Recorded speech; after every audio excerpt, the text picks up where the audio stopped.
ay libreng pangangaral ng salita ng Diyos. Ang atin pong naririnig ay salita po ng Diyos. Ito po ay kalooban ng Diyos na atin pong marinig ang mga salita ng Diyos sa gabing ito. Ayaw ng Diyos na lahat ng tao ay mapahamak, kaya kailangan natin ang kaligtasan na nagmumula sa Panginoong Hesukristo. Sabi ng Biblia sa John chapter 3 verse 16, "For God so loved the world that He gave His only begotten Son, that whosoever believeth in Him should not perish, but have everlasting life." Gayon na lamang na inibig ng Diyos ang sangkatauhan na ibinigay niya ang kanyang bugtong na anak. Ang sino mang manampalataya sa Kanya ay hindi mapahamak, ngunit may buhay na walang hanggan. Mga kaibigan, nais ng Diyos na lahat tayo ay magkamit ng buhay na walang hanggan. Dakila ang pag-ibig ng Diyos sa ating lahat. Binigay niya ang Panginoong Hesukristo, ang Kanyang kaisa-isang anak, sinakripisyo para lang tayo ay magkaroon ng tagapagligtas sa lugar ng impyerno.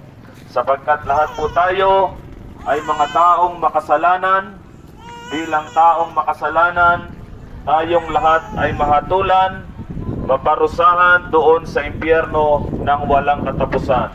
Subalit dahil ayaw ng Diyos na mangyari yon sa atin, ayaw ng Diyos na maghirap tayo magpakailanman sa apoy ng impyerno, si Hesukristo na ang namatay para sa ating mga kasalanan. Siya po ay inilibing at nabuhay muli sa ikatlong araw upang ikaw at ako ay magkaroon ng buhay na walang hanggan. Kaya ang kaligtasan ito'y libre, regalo ng Diyos, sabi ng Bible, dahil si Kristo po ang nagpakahirap, nagpakasakit sa cross, nagbuhos ng dugo, kinoronahan ng tinik, binugbog, nilatigo, at maraming mga masasakit na salita ang natanggap ng Panginoong Hesus. Magkaroon lamang tayo ng buhay na walang hanggan. Tiniis ni Hesus ang lahat ng hirap sa cross, at ang nasa isip niya ay ikaw at ako. Mahal na mahal tayo ng Diyos, kaibigan, kaya libre po ang kaligtasan, regalo ng Diyos, sabi ng Biblia. Makakamtan mo ito sa pamamagitan ng pananampalataya. Sabi ng Biblia, ang sino mang manampalataya sa Panginoong Hesukristo ay may buhay na walang hanggan.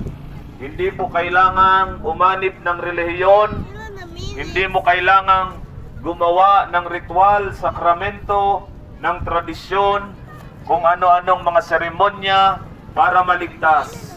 Kailangan mo lang gawin ay sampalatayanan yung ginawa ni Jesus sa cross, ang kanyang kamatayan, ang kanyang pagkalibing, at ang kanyang pagkabuhay muli. Sapat na po ang ginawa ni Jesus sa cross. Hindi na natin kailangang dagdagan ang ginawa ni Jesus. Yun lamang ang makapagliligtas ng ating kaluluwa. Hindi kasama ang religion, hindi kasama ang ating mabuting gawa.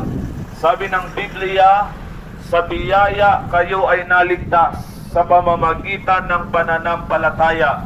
Efeso 2:8. Ito ay regalo ng Diyos. Kapag regalo, ito po ay hindi pinaghihirapan.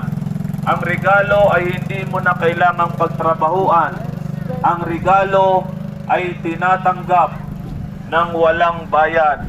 Tinatanggap mo ba ang buhay na walang hanggan na regalo ng Diyos? Manampalataya ka sa Panginoong Hesukristo.